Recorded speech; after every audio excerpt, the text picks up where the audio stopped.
The job reservation, the job reservation act, black people couldn't become skilled workers. So if you organised a plumber to come to your house, the plumber would come to your house with a black guy. The black guy would carry his tools. He wasn't allowed to do the work. He would, yes, boss. Yes, he would. That's what happened. He carried the tools for the white man. He wasn't allowed to be skilled. And then there was the Bantu Education Act.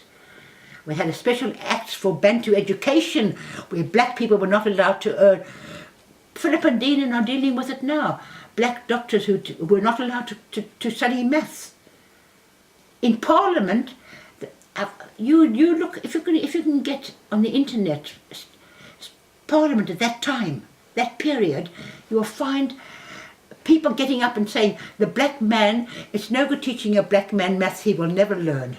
They were saying, what were they learning? They were learning domestic, the girls were learning domestic work, how to cook and how to keep clean a house. That's what they were learning. Come on. That's what's happening to them.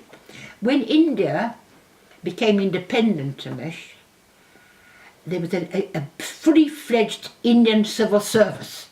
So in 1947, when India became independent, there was a civil service already there.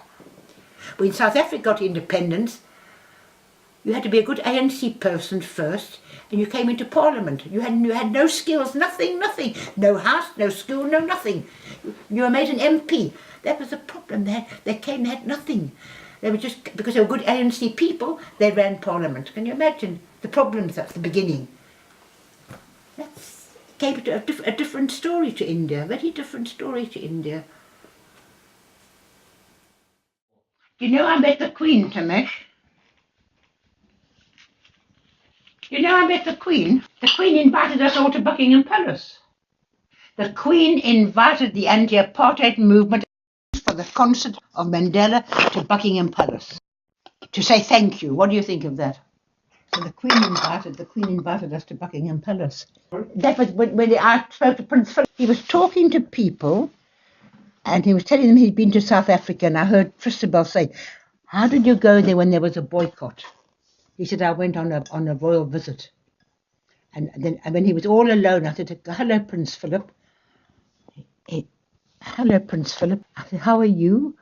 He said, do I look ill? He says, here, he's saying, how do you do? He put me down straight away. So now I say, how do you do? So the Queen invited us. It was very Buckingham Palace is a very interesting place. And they were all very kind and nice. And then when Gordon Brown became Prime Minister, he said, when I'm Prime Minister, I'm going to invite you all to Downing Street. And when he was Prime Minister, he did exactly that. So we were all invited to Downing Street. The musicians, the anti-apartheid members, and they took these photographs. I've got lots.